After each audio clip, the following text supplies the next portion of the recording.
are live, and I am honored to have my guest. I'm going to let her introduce herself, but please tell the people who you are, what you do, and why you do it.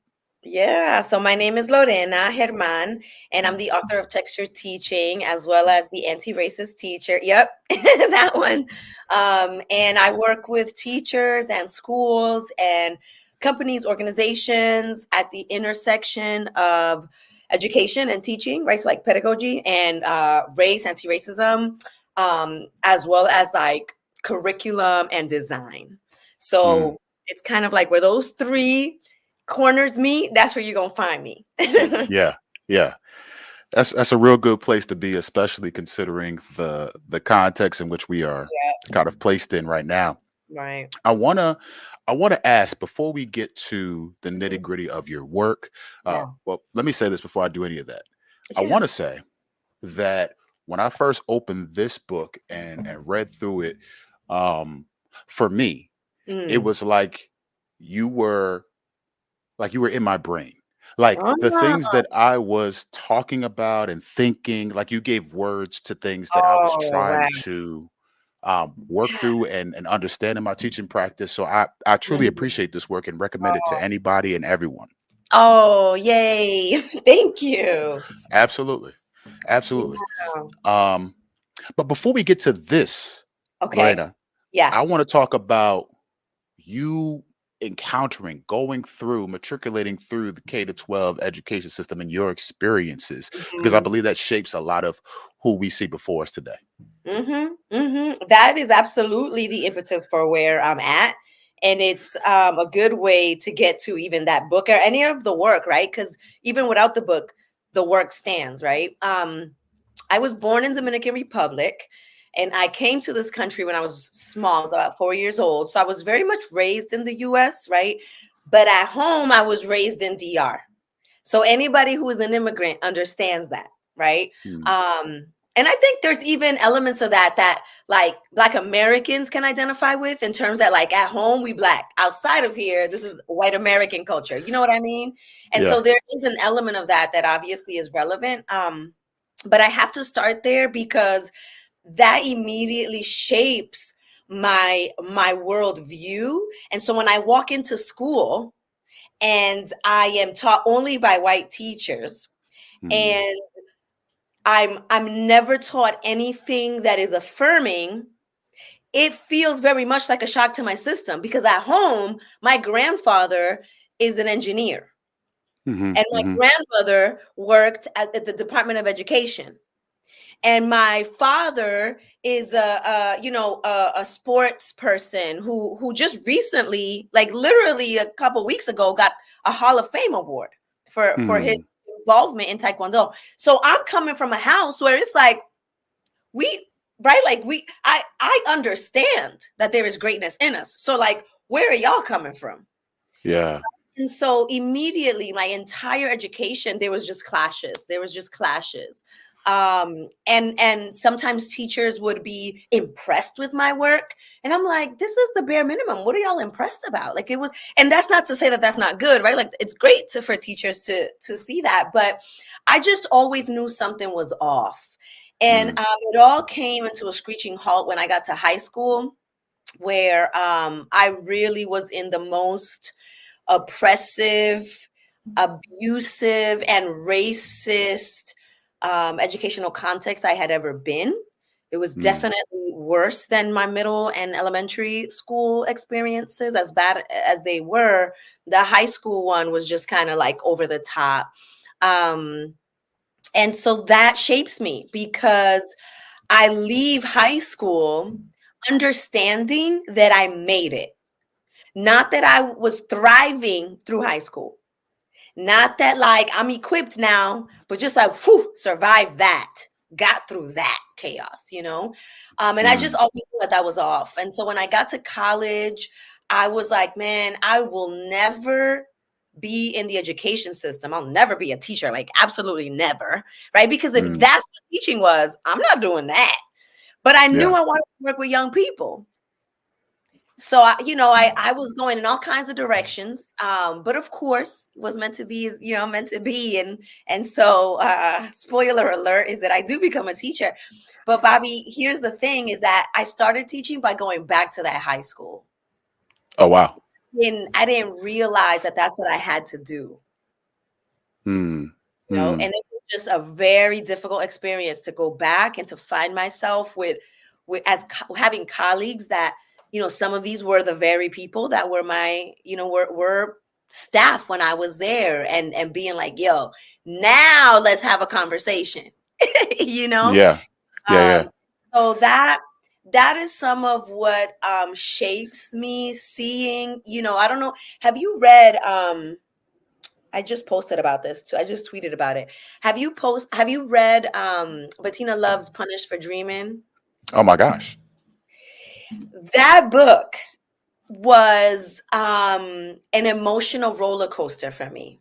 Never Yeah. mind, like, of course, the economics of it all and the reparations, that, yes, all of that, yes. But the scenarios that she was describing, I mean, Hmm. it was like my educational journey in or at least touch points throughout there. It was very emotional for me.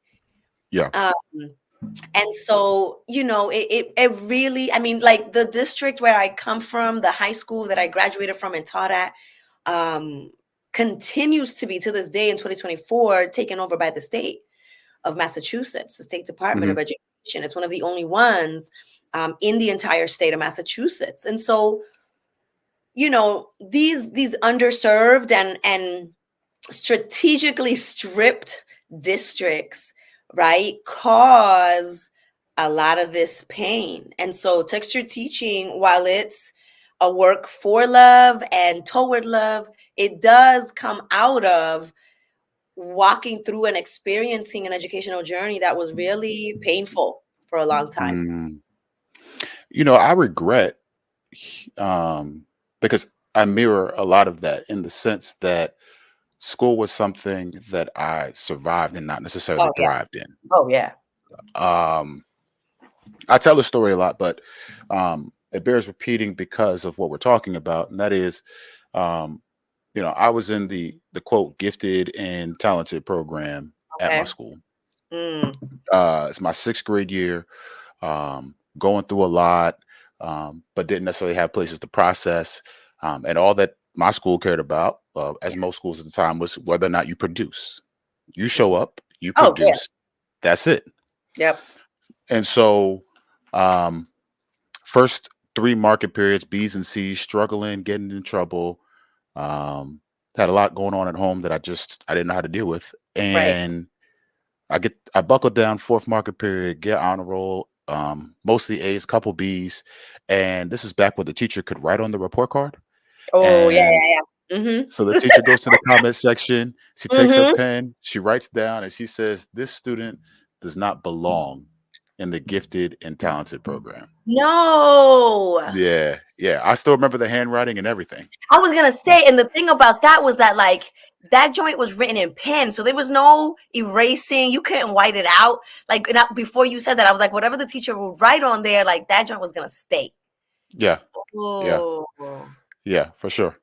I'm Um, sorry. I'm sorry. That's horrible. yeah, yeah, it I was mean, hard to she could have deal with. just said it. But I don't think that she didn't have a lens to even see my humanity in that moment. Mm-hmm. No, no, no, no, And no. so when it comes to how She she was angry. viewed me, it was Mm-hmm. very much so, did you do this or did you not do this? A And I don't transaction. Mhm, yes, mhm, absolutely. mhm, mm, Absolutely. And so mm. fast forward now, but spoiler alert, we're both in education Right, now. right. And when I first started out teaching, I am I am kind of using these very high control methods that I was given in a Mhm, charter school. mhm.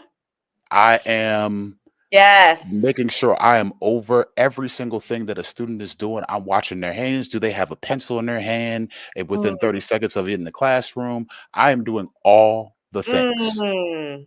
And the only reason I really got away with it was because I look like my students. Oh, yeah. but I was exacting so much harm. And so Yeah. I have to go through this process of unlearning. Oh, yeah. I thought I knew what an educator was because, again, how this is where I'm asking, where I'm posing it to you is how you Yeah. kind of go through education Yeah. shapes much of how you become an educator and what you Yeah. do in the Mhm. process. Um, Mhm.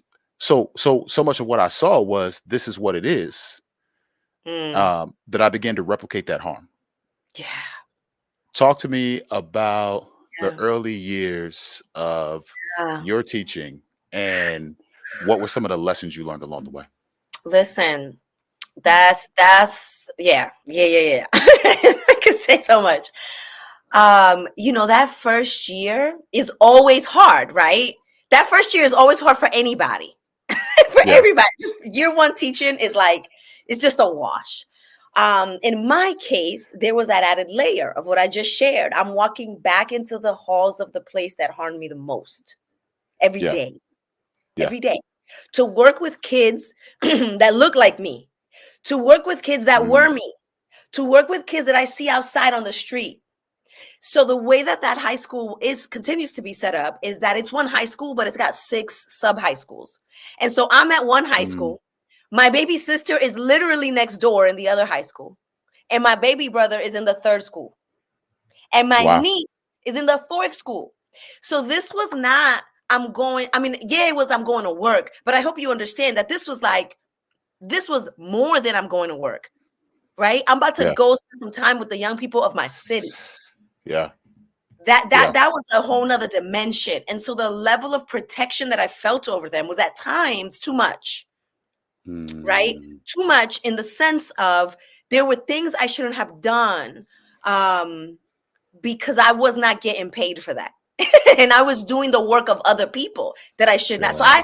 I ended up, do you see what I'm saying, right? Like there were Absolutely. moments where I should not have stepped in because that teacher Mhm. you needed to work that out. But I came in and was really functioning from a place of pain and trauma. And so I Mm, would step in and I would do the thing. And so now I solved it for this teacher. But and I'm not even trying to be a hero, but I'm operating in that way yeah. out of legit just trauma response. Yeah. Um, Simultaneously, I'm in an environment where I'm all my traumas are triggered. And so I've got my own defenses up. Mm, I tend to look younger than what I am. And so when I went in and I'm in my, I'm like 26, 20, 25, 26, I look like I'm 20, right? I look like I'm 3 years older than them. yeah. Um, and so I'm extra protective about that because that's also been a source of conflict for me in previous employment jobs at that point, where people would just like kind of speak to me very condescendingly and right. Plus, I'm a woman and I'm a Black and like all these other layers, right? Mm, Like just add to the way I'm treated. And so, I walk in and I follow the whole don't let them smile. You got mm-hmm. hard. You got a tough love. You got to come in there. You're not their friend. And so it was just all these defense mechanisms that I had set up to try to survive. Like I went into survival mode yet again. Mm, And I remember at one point, towards the end of that first year, making the conscious decision. I had a moment where I was like, man, I'm going to have to plug in. Like for whatever reason, that was the analogy that came to me of plugging in. And what that meant to me was I'm going to have to invest because this is absolutely too much emotionally. Like wow. playing the game of this emotional disconnect when I'm not, and I'm just in this constant survival mode. Like none of this Mm, is working. And so I was like, I'm gonna have to plug in. I'm gonna have to invest with these kids. I'm gonna have to be okay with falling in love with them. Like I just had to really I had to have a moment for myself, that first year was hard. And so year 2 was hard again for different reasons. I had a better dynamic with kids in the classroom. But that also meant I had to challenge my colleagues. And so when they were mistreating kids, like I just wasn't gonna be cool with it, and that meant I mm, was gonna have to challenge them and say something, or at least not follow along with the joke or walk away in the teacher's lounge, right? Like I could no longer. I couldn't. If it's a us versus them, I'm not with us. I'm with them. Yeah. And so Yeah. I had to be really clear about what that looked like for me in action. Yeah. Which, I mean, I'm imagining that that takes a lot of work beforehand to know that you not only are you going to ruffle feathers, but there is, I'm going to say, a gang mentality sometimes in education where if you go against that which is happening, then you are, in a sense, bucking the Whatever. system. Mhm. You're a disruptor, and Right. disruptors are seldom liked. No. Yeah. Um, Yeah. so let me ask you this, right? So you now are in the classroom. You Hmm. are you Hmm. have grown through your years of education, Yeah. and now you are um your personal experiences, the things that you have dealt with have now kind of help you craft this, I'm going to say, inclusive, this welcome, the buzzwords we talk about, Mhm. but like Right. this inclusive Yeah. environment in your classroom. Yeah. Um, but we live in a world though where very many, like, students are coming from various backgrounds. They have Mhm. various understandings of their world. And Mhm. whether it be by ignorance, whether it be by lack of education, or this is what they've been told at home, there are some Mhm. controversial topics that sometimes can come up in Mhm. classroom if you're really doing this thing called education. Mhm. So Mhm. how do you approach these open conversations about race and privilege and Right. conflict and all of that in your classroom? Because what I'm imagining is that there's an educator listening who is Yeah. like, I'm not touching that Yeah. because that's just too difficult. Right. So, oof. When are you talking about present day or like I'm still rewinding? Where we at right now? I would love if you could talk to me about what was Okay. and contrast it with now what is. Yeah, yeah. Okay. So, when I started teaching, it was not this socio-political context that we're in right now. It's not this Yeah. political climate. So me saying I'm going to teach a lesson on the N word, which I would do, for example, it just wasn't a thing. It just nobody was messing with me. I think also my colleagues got to the point where they were like, "We're gonna have to just leave her alone because, right? Like she's gonna push back, and so let's just skip this, you know." Yeah. Um, and so I never, it's funny that it was the most repressive location, in Hmm. the sense that we're taken over by the state. I'm limited on all the things, but in some ways, I have this other freedom within those four walls. Between me and these kids, because these kids are the kids that nobody wanted to teach, right? The me and the Hmm. you. It's a predominantly Latino and immigrant community, Right. and so I'm sitting in there with my kids, right? And in there, I'm able to kind of, I have some flexibility, if you will, in there that I can Yeah. take advantage of, right? And so fast forward to being in Red, Texas, right? Red, Texas, which is when I wrote this book. Right. Um, and I'm in a completely different context. It's a predominantly white independent school. And so now Mm. there are classrooms where I'm the only person of color, Yeah. and so those same topics, they're just not going to flow the same way in Yeah. here. Yeah. Those same topics here are going to ruffle feathers. They're going to make it home to the dinner table. I'm going to get an email the next day. I'm going to get a mom who wants to sit down and explain to me why her white male son feels offended by all of these conversations and Wow. what did she do to support him. Yeah. And so, yeah, the context became different. And I think that, what it looked like for me was simply adjusting the how. The what for me was non-negotiable. We Hmm. are going to talk about this. How we talk about this, well, that's how it's going to be different. Where, Mm. when, yes, that'll be different. And so that kind of just came along the way of just trying to navigate and figure it out.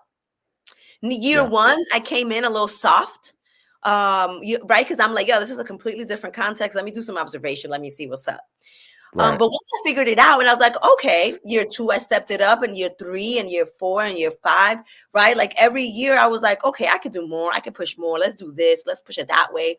And I got to a point where I had built enough rapport with students. I had built enough rapport with my administrators that I was like, nobody's going to fire me. Right? Mhm. Like, because I've earned this, right? They Yeah. see my good work. They see the effectiveness. They see how much care I put into it. They see how much I've dedicated to the school community. I've got some leverage here. I've got some rapport I can leverage. I have some, just history, right? Like I got some time on this campus that now I can probably actually push back and resist in some important and meaningful ways. And so that just kind of comes with time and maturity and age. Right. Right. I think that sometimes we have these conversations, and by we, I mean anyone who's engaged in conversations along the lines of Mhm, educational justice. And sometimes it can come off like we are talking about liberation in a vacuum, right? Where mhm, we don't acknowledge mhm, that, yeah, some of these things takes time and development. You might be in a context where it's not wise for you to take that decision to mhm, do that thing. mhm, mhm, Um, and we still live in a capitalist society, and you have to make mhm, money at the end of the day. So mhm. sometimes you have to make decisions that are hard. Yeah. Um, but all in all, one of the things that keep coming up as I'm listening to you is the idea of embracing the discomfort that comes with this decision. Oh, yeah. Absolutely. How, and I think about, because if I'm not mistaken, you are currently in Florida. Yes, sir. Okay. Um, Yes, sir. um, and where Send help. Ron and them is at. Listen. And so I'm thinking about teachers in those locations, Yeah. um, Mhm. particularly where there's like, I'm in Jersey. There's not a lot of Y'all are good. pushback per se. I might have I to mean, y'all got your navigate beefs, right? Because 'Cause you're in the United States, but that part, yeah. right? But it's not as overt or Oh, over the yeah. top, or not Mhm. part of the political context of Yep. the moment, Yep. in the same ways. So now I'm thinking about the teacher who is trying to create this supportive environment, who's Yeah. trying to create an Mhm. environment where students can feel supported to have these difficult competitions, but Yeah. excuse me, difficult topics to be talked about. Yeah. Yeah. But they're in places where it's hostile to Yeah. talk about They're it. they're limited. Mhm. How What can you What do say we to that do? teacher? Yeah. What does that look What like? do we do? So, I've been answering this very question now for, I would say, a year. Yes, you have. In all my conversations and keynotes and in workshops, like everywhere, because everybody wants to know how y'all doing it, right? Because it's not just Florida, right? Like Iowa was actually the first state to pass any Right. anti-CRT legislation in 2021. Right. So obviously there's Texas, there's us, there's Mississippi, the Carolinas ain't far behind, Kentucky's right there, Tennessee ain't playing, right? So like there's several, Georgia's not, and Right. so and then there's pockets in other places. There's pockets in California, pockets in upstate New York, pockets in Illinois, etc., where this stuff is also happening. So first, I think it's important for people to take inventory of their context, right? Do Mhm. you have supportive administrators who are about this work? Then you should be okay, right? Like you want to have that kind of support. You don't, then you gonna bring it back a couple notches. Right. Right. Um, Right. right? Because this is about endurance as well. Part of the goal of all of this legislation is to get rid of us. And one of Right. the ways that we win is by saying, no, I'm not going anywhere. You don't want me to say the word anti-racism? Okay, let's call it love. I don't care what language. That's number 2. It doesn't matter That's what good. your language is, bro. Like if certain words are legislated again, you can't say white privilege. Okay, call it something else, right? Like the concept is still a concept, but you can still do the work. Right. No, Right. and then the third thing is to know your limitations. Even if you are, so for example, I'm working with a school. I'm not naming any names for protection, but I'm working with a school that's in Central Florida. Okay. And their administrator, obviously, they brought us is in full support of this work. And the teachers, everybody's down, okay? And they're still like, hey, but we want to make sure we're covered just in case, right? And so we're working on how do we still do this work by using other language. Right. And how can we be sure to use this work, okay, or do this work in a way that is embedded? How can I say it? Like, well, we've just been saying, like, we're not going to use those trigger words, but then also, like, what is at the root of the work? Right. So if Mhm. instead of saying we're going to become anti-racist teachers, we're just going to be more loving and inclusive. That's what's at Yeah. the root, right? That's what's at the root of that anyway. And so we're just going to call it that, and so that's some of what's happening. I want people, you didn't ask me this, but I'm going to say this part. I Please. want people to who are outside of the South, particularly, to understand that here in the South, in this current political climax, we're doing the work. The work everybody always talking about? They do We're talk the about ones that. doing it because we're Yeah. the ones in the context. If your Mm. governor ain't this governor, then you're not resisting this governor. We are resisting this governor. Right. And I don't mean to say that as like oppression Olympics or no, not at all. But I feel like people, they show up in the comments, oh, just get rid of Florida, cut Florida off. Oh, Right. everybody separate from Texas. It's like, what? If you got rid of the South, you wouldn't have the civil rights movement. Right. And Right. this is not on the topic, but what I'm trying to say is, No, what no, I'm you're good. saying is, right, is that this work, a lot of it too is underground. Right. A lot of it too Mm. cannot be publicized. There's a lot that we're doing in the state of Florida that we cannot share on social media, that I don't tweet about. Because what I'm not going to do is mess up the work. What I'm not going to do Yeah. is wave a flag and say, hey, we're over here. We over. Nah, y'all can keep your eyes over there. Stay over there. Right. You know? Which brings up a very interesting point, and this isn't necessarily on topic, but I'll go here just for a That's second. okay. Is there is a sense in which there are folks who want this as long as it's profitable, or they want to do this work as long as it is convenient, as long Yeah. as I can put my name attached to it, right? And Yeah. I'm saying this in a Mm-hmm. space, in a place where there Mm-hmm. isn't much pushback, but I know personally Yeah. people who will reject any forward progress if their name isn't attached to it. Oh, wow. Wait. I'm trying to understand what you were saying. And you don't Yeah, need yeah, to give yeah. me names, but give me an example if you can, so I can understand. Because I thought you were saying maybe we are, maybe I do. I don't Well, no, know. we're saying the same thing. I'm Okay. gonna give you two different examples. All right. Okay. So first, um, let's just say Yeah. that you identified a need in your community, Okay. um, and you organized and put some things together, Okay. Got right? it. Like an With a event. collective group, right? Like a Yes. thing, any whatever this thing is. Yeah. And Sure. let's say that at the end of that, Mm. that folks came back and were upset Yeah. that you did it because they didn't know about it. Oh yeah. Yeah. That's Yeah. Yeah. that's Yeah. one. Right. And then Yeah. the other side Come on now. is Who got if time we for that kind can't of stuff tweet, anymore? post, share, It didn't um, happen, it didn't happen. and it ain't yours. Right, right. And so all of that it creates this struggle, right? Yeah. So Yeah. um and brings you to something that you say in your book that I want to read. I want to take you right to it. And it's actually Okay. like right at the beginning. Okay. Um I love it because it's a call to where we should be. And it says, um, a love that fights for liberation Yeah. with relentless hope. It is a revolution.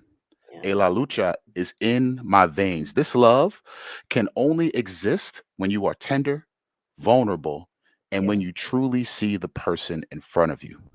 I want to Mm-hmm. stop there. Mm-hmm. Mm. There are times Yeah. where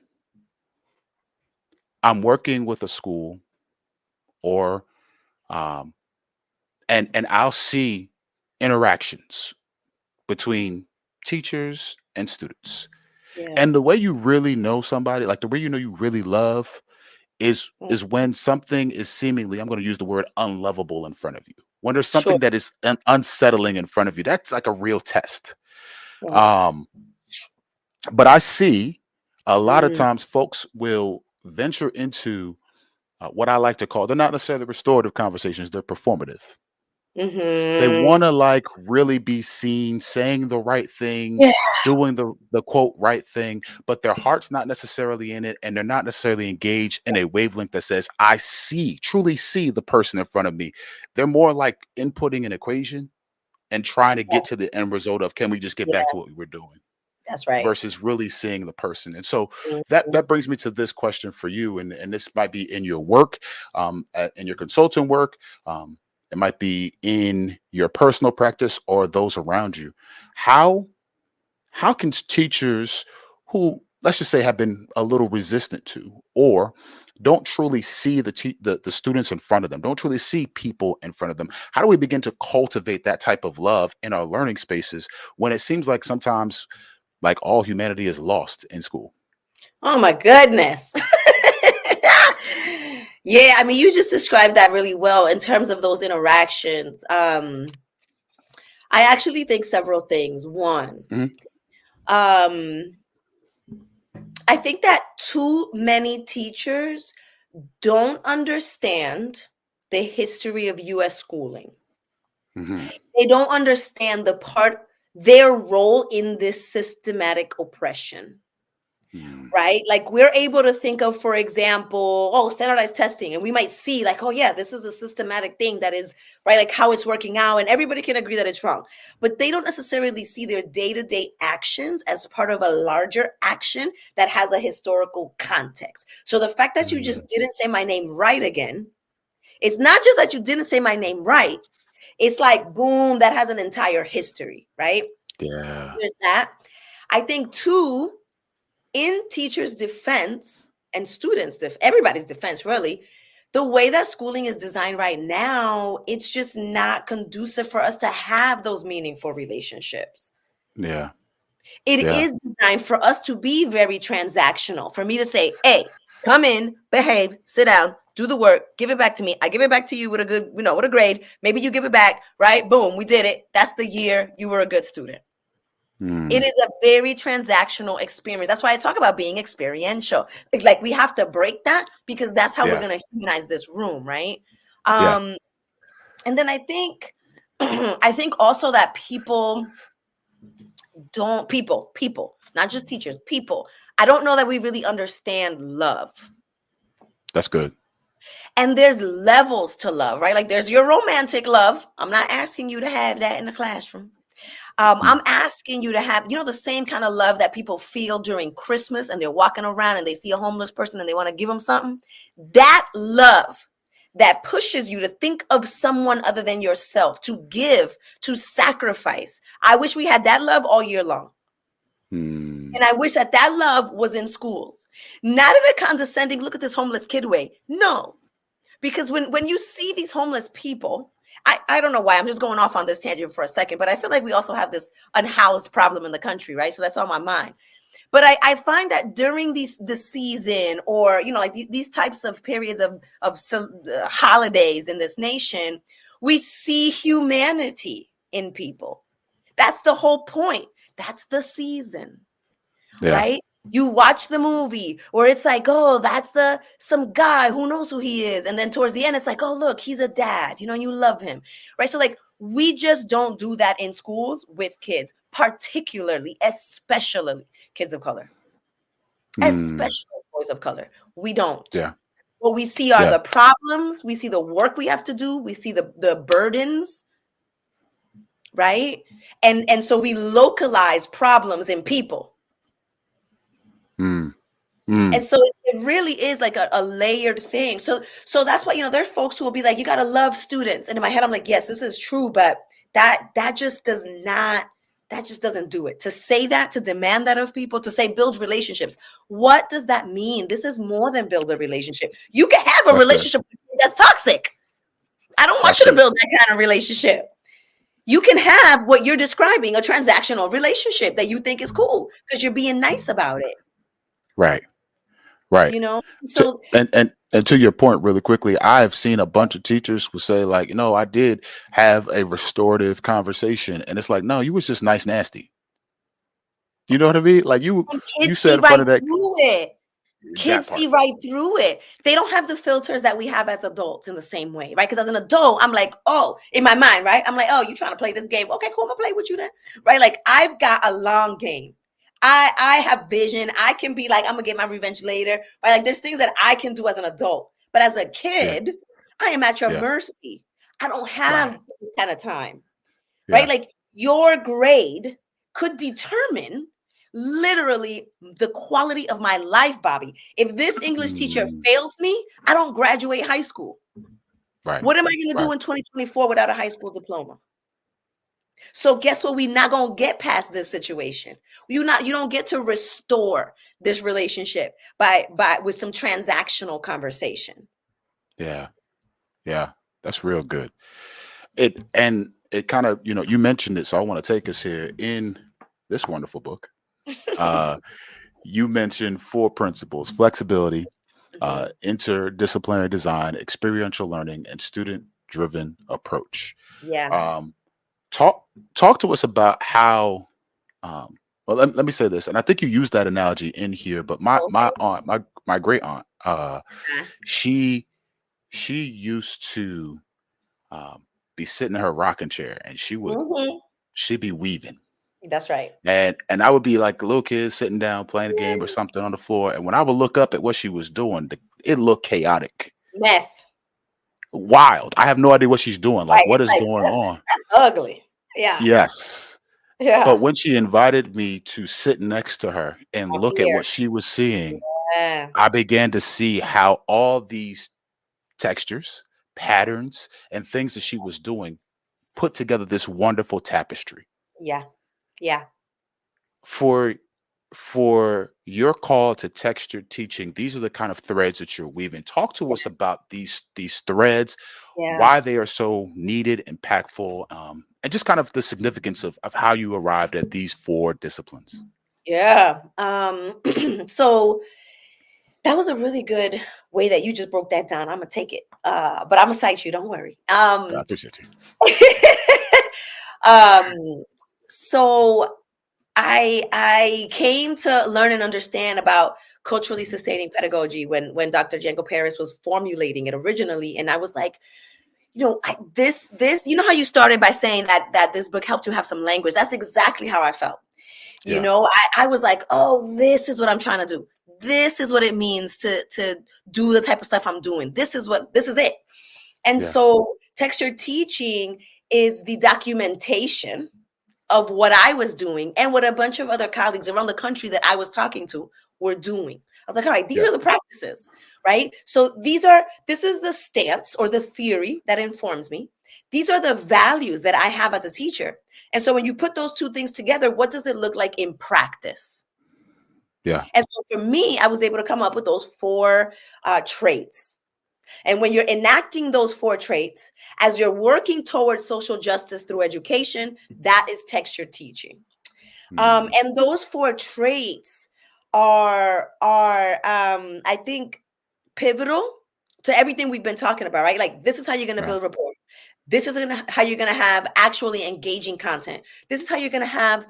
This is how you're going to meet those standards, regardless of the state that you're in, right? You're going to have rigorous yeah, academics. Like this is how you do, quote unquote, the work, regardless yeah, of your context. How you do it, that can shift, but that you're doing it, that's a non-negotiable.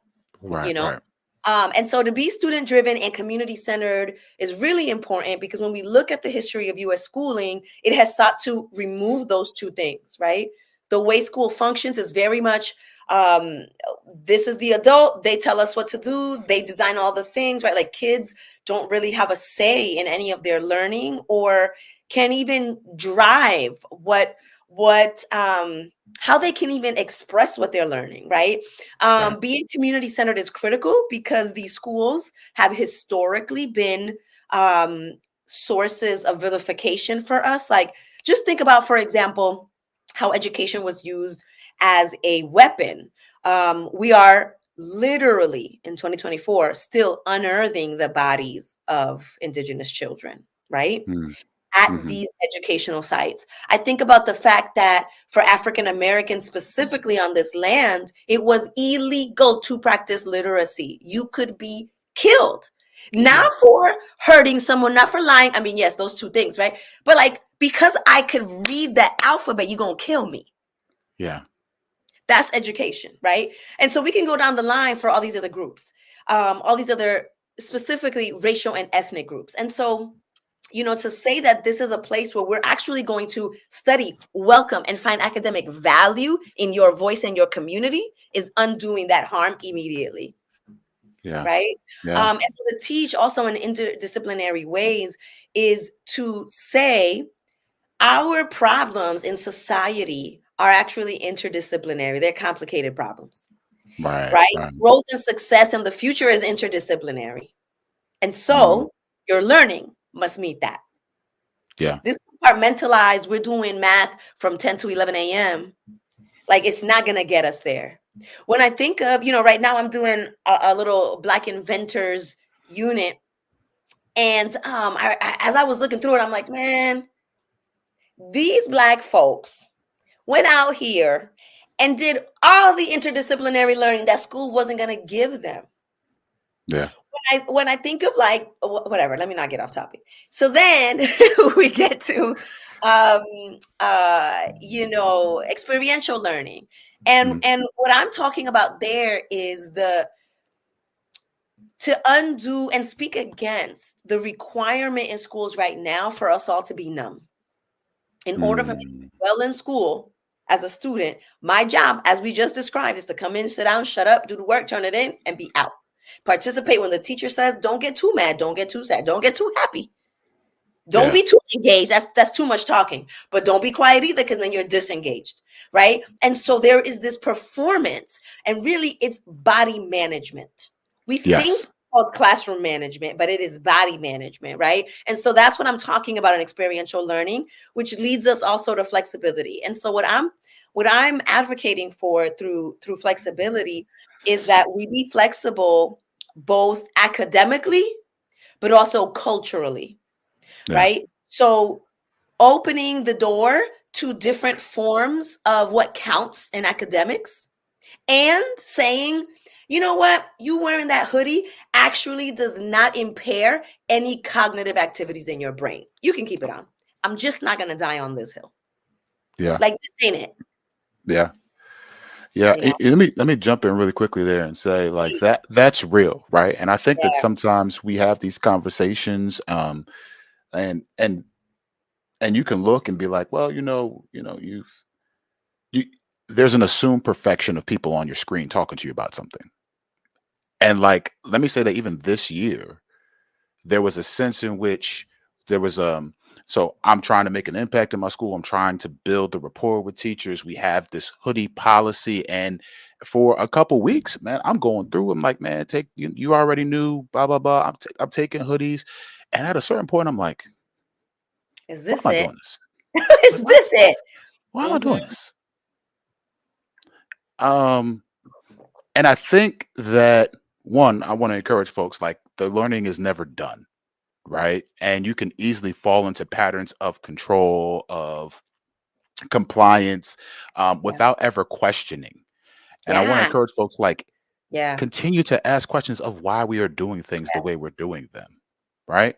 Yeah. Um, and it brings up a point that I wanted to ask you about, and you mentioned this in your book, and that is, I think about when COVID hit. Okay, Mm. and we're in March, and we thought it was 2 weeks, right? And it turned into a very long time. Today. Um, Yeah. yeah. Yeah. Um, in that process, Mm. money was handed out. The school Mm-hmm. district said, "Okay, Mm. cool. We're gonna get every child a Mm-hmm. Chromebook." Yep. Everybody got a Chromebook. Attendance didn't matter. Tests out the window. Yep. Yeah, yeah. Just take these Chromebooks, and we're gonna make it flexible. We're gonna do all these things to try to make it work.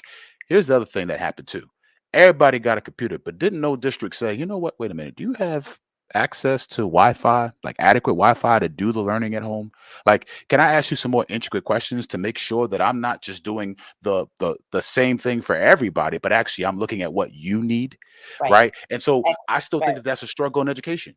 We still don't know the difference between equality Mhm. and equity. Right.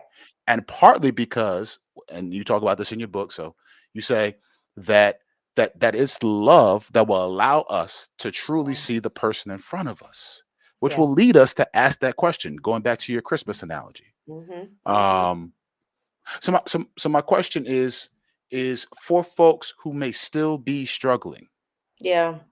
trying to do the same thing to everybody, and who might hear this and say, listen, I don't have time to Oh, do time. this extra thing that you are Yeah. asking me to do. What do you Right, say right, to right. that person? Yeah. So, you said something that I wanted to say something too. Oh, right. I think that there are people who love kids, Mhm. who have all the right intentions and don't know what they don't know. Yeah. That's very real too. And so they wouldn't even know to ask those questions because they think that they're already doing right by kids. But I think in such a case, when you are smacked with the mistake, because that's what's going to happen, it's all in how you respond. Hmm. If you don't love that kid or that family, if you don't respect this community, then you're not going to respond humbly. That's good. Right? Like your pride is gonna show up, and you're gonna be like, "Who are y'all to tell me?" Da, da, da, da, da. And then it's like, "Oh, okay, it was all superficial anyway." So anyway, what do I say? Well, first of all, I would say two things. One, texture teaching is not about what you're teaching. So this That's is good. not an extra unit. This is not a book you're teaching. This is not a lesson. This is how you're doing what you are already doing. This is Hmm. about curriculum design. This is about how are you structuring your learning experiences with students. I don't care if you're a math teacher or a science teacher, second grade or 12th grade. How are you doing it in a way that is student driven, community centered, interdisciplinary, experiential, and flexible? How are you infusing all of this in your practice? Yeah. So don't worry about adding. You don't need to add. You might not tweak anything, right? Like you might just make little tweaks here and there. Yeah. The other thing is the thing about time. And it's true. Time, Roberto says this all the time. He says time is another four-letter word, and it is. Right? Like who Hmm. has time? Hmm. Nobody got time. And yet, Bobby, tell me that teachers don't be finding time for the things they want to find time for. Okay? And we attach it to some. So guess what? We go and watch Finding Nemo, and I'm attaching it to three Common Core standards, because we know how to do that. So we Yeah. have and find and make time for what we Absolutely. want to do. And I'm not even against the movie. Do the movie. I did the movie. I'm down for the movie, right? Right. But my point is that can't be your point of resistance to practice teaching in an equity and equitable and just way. That can't Yeah. be it. That can't. It's Yeah. not time. Let it be something else. You know what's interesting to your point about time is I lived this, right? You you had time Mm, when the kid did X, Y, and Z. yeah. Then you addressed it with the kid and kicked them out your classroom. So you had Sure. time there. You had time to get everybody in your classroom working on an independent practice problem while you went in the hallway to talk to the student. You had time when you talked to the student, and then it became talking over the student, not hearing the student, not giving the Being student arguing. ground to be able to, not a conversation. No, you just said Yeah. what you needed to say. So you Right. had Right. time there. You had time to send them to me. You had time to write it up. You had time, like, so you had all this time. And when I say, Right. hey, take a deep breath, Change your time. let's revisit this in a way that could be more beneficial and keep kids in Right. class on task, learning and growing. Let's actually do this in a way that recognizes the humanity of kids. When I say do that, oh no, we don't have time for all of that. Right. But you had all this time when you wrote me the soliloquy about what the Mm. person was doing in your Not a classroom and how mad soliloquy, you were. a whole Yeah, soliloquy. all of it, all of it, and addendums Yeah. with Yeah. an accompanying email and pictures Receipt. and this and Yeah. that, right? Like it's all the things. Yeah. And so, to your point about time, it's I Yeah. understand the pressure of time, and Yes. shout out to teachers who are doing amazing work and showing up every day, because Absolutely. I understand that Absolutely.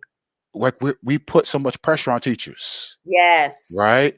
Um, and so and this is a big one to my point. Marty says, don't forget about the time to make sure that the leader did something about it. That's a big one. When they come back and want to see, what did you do with that thing that I gave you? Like you had time to check behind me. Like you didn't have time. Like you have all the time in the world when it has to do with a whole bunch of other things than what I'm asking you to do. Yeah. Um, and and and so here's where I want to push us, right? Is as we're rounding out time, I'm Mm. thinking about educators now who are going to go back tomorrow, Mm-hmm. um, Mm-hmm. who are going to be experiencing um, the throes of all it means to do the work, right? And Right. you say this all the time. I've been following you for some time, and you talk about this gray space in the classroom Yeah. where where students can explore these issues. Students can have space to kind of um, make mistakes, think about it, talk, discuss, learn, and grow. But what does when you say gray space, what does that mean? And how does it contribute to something that I think is sorely missing, which is critical thinking and understanding of complex issues? Because you mentioned that before. Yeah. Yeah. So when I say gray space, what I mean is that classrooms are not, pun intended, simply black and white spaces, right? Like it's not as simple as this is what's right, this is what's wrong all the time. Right. And issues are complicated. We're seeing that right now, even with this current genocide happening, right? Are Mm, there some elements of it that are black and white? Absolutely. Absolutely. And there's also what I'm going to call a quote unquote gray history, right? mm, Things have been done, people have been fighting, things that, right? Like all kinds of things. And the truth is that Jewish people, for example, did experience a Holocaust. Anti-Semitism is a global phenomenon, right? And so that's a little bit of the gray. yeah. And so we can't, in the quest to simply, for that instant gratification of social media, be like, boom, it's black and white.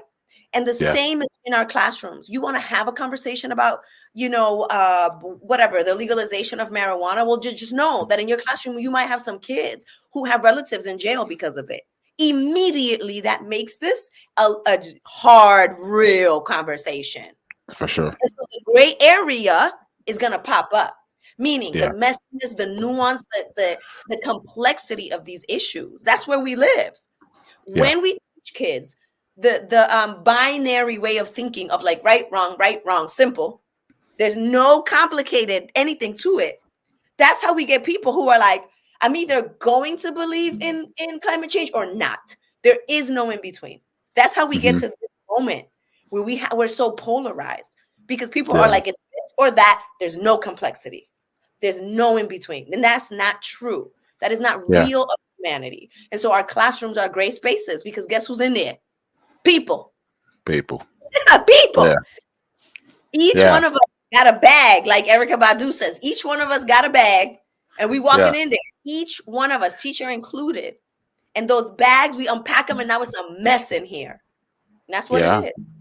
That's part of the work, That's the And gray area I'm talking about. it comes with truly seeing kids too, because kids walk in with invisible backpacks every day. That's right.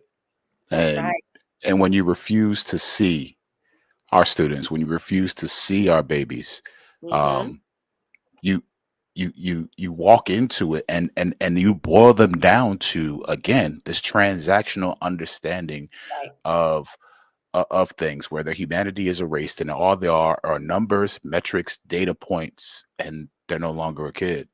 Um, which brings like to this point right here, and I want you to jump in because you were going to say it's just Yeah. we we want, as adults in buildings, we want the gray space, we want grace. What I was gonna Um, say. Mm-hmm. we forget that all the desires that we have, sometimes we forget to give that to our babies Mm-hmm. that we see every single day. For sure. Mm-hmm. For sure. That's what I Uh, was gonna say, right? Like, teach from the teacher's point of view, an administrator, a school principal, or a curriculum coach, or whatever it is. is quote unquote ineffective if they aren't interacting with us, if there's no relationship outside of evaluations, if they're That's not good. present in the hallway, if we don't feel seen or understood by them, if they don't give us a chance, if they don't, right? Like if they're not flexible with us. Yeah, But when we get into that classroom, boy, it's due and it's due now. And that's it. No late papers. that's it. Or you get That's it. points taken off. What if your boss was like, what if your principal was like, I'm deducting from your paycheck because your lesson plan was late? We'd be like, this is an atrocity, rightfully so. Absolutely. Absolutely. And You know? I will say, as someone who has to do that, that there are times where I'm looking at 3 o'clock and I'm like, and I try to give grace and space, but I'm telling Right. you, it happens so often. And Yeah. I'm like, or I'm in a faculty meeting and I'm talking to teachers and they're having all these conversations. And I'm like, do you realize you would kick you out of your class right now? I did that the other day. I was working with a group of teachers and I started the day by, this was at a school, and I started the day by having them outline, what are all the problems? What is it? What is it that the kids are doing? Why is behavior such a mess? So, they're writing all the things. And then, I'm facilitating a large group conversation. Why did they do half of the things on the list? And I was like, and I understood. I Yeah. understood what, like I wasn't even hurt or offended by it. And I said, Yeah. now, towards the end, I was like, now I just want y'all to know something. Boom, boom, boom, boom. Y'all just did that. I said, so we're going to be real in here. I'm going to hold you That's good. accountable, Yeah. right? In the way that you want to hold them accountable, y'all are going to have to measure up to that same stick, Yeah. Yeah. That's real good. So I want to ask you one more question, and then I want you to tell folks how to connect with you and stuff. But my, Yeah, my yeah, yeah. question is this: as we close off and people go back to work, one of the things that I'm not gonna say scared for. One of the things I know happens Mm, is our our desire for our fixation with perfectionism. mhm, mhm, So if I'm not going to do it perfect, I'm not going to do it at all, mm, and we don't quote mm. step up and do the work because I'm going to mess up, and so I'm not going to do it at all. Yeah. um just some some thoughts about that and how you encourage teachers around this myth of perfectionism. Yeah, that's good. Um, I remember one time somebody actually said that they were like, I'm just not sure if I feel like that if I do it wrong, right, I could cause more harm. And I said, yeah, you might run that risk. And so I gave them an analogy. I said, let's say that you're at a bus stop and there's a man beating a woman. There are so many ways for Mm, you to intervene. There's so much that you can do. But if you stand there in fear of doing the wrong thing, he could kill her. So those are your mm, options. Allow him to kill her or step in, call 911, scream, throw a rock, right? Like anything is better than yeah, nothing. And can you yeah, later talk to the woman and say, I'm sorry that I did what I did. I wasn't sure how to do it, but it's good to see that you're okay now. yeah. So, yeah, it might not be perfect. You may make mistakes, but that's what forgiveness, mercy, and grace are for in that classroom. Mm, And it is mm, better for you to say something, for you to speak up. For example, something happens in your class, a kid done the wrong thing and hurt another student. It is better for you to say or do something than to let it go.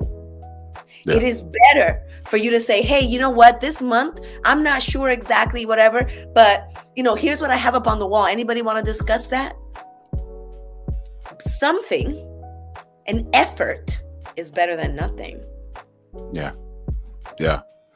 I'd say all the time to teachers, make sure that if you're going to fail forward, get up and Right, try again. right. um and I hope that they get that from you and appreciate Mm, the time and space that you're sharing with us. I want folks to be able to connect with you, connect with your books, your work. Please yeah. plug all your stuff. How can folks Okay. be able to connect with you and your work? Yes, yes. Well, they can follow us on Multicultural Classroom on Instagram as well as on TikTok, even though, I'm not really over there like that. Not over there. Yeah, But you'll find us there. We're also yeah. on YouTube, and they can follow me independently at Nena Germán on Twitter or X or whatever. I don't call it that. So I'm I in don't know what denial. that is. It's Twitter. Right, right. But they can also visit the website multiculturalclassroom.com, and they can get access to the book and other resources and all kinds of things, and find me there. Absolutely. Absolutely. Well, we thank you so much for sharing time and space with us. And I hope that every single person is encouraged. Those who are tapping into the replay, please make sure you go support. Yes. My sis, grab this book. Yes. Grab it. You. I got this thing in my hands, and I got it on audiobook. I listened to it. Ooh, okay. Absolutely. I try to immerse myself in it because it's something that I believe in so much. So thank you for your work, and thank you for what it means for so many of us. Thank you for this time and this space. Good conversation. Absolutely. Absolutely. Till next time, y'all, let's keep pushing. Peace.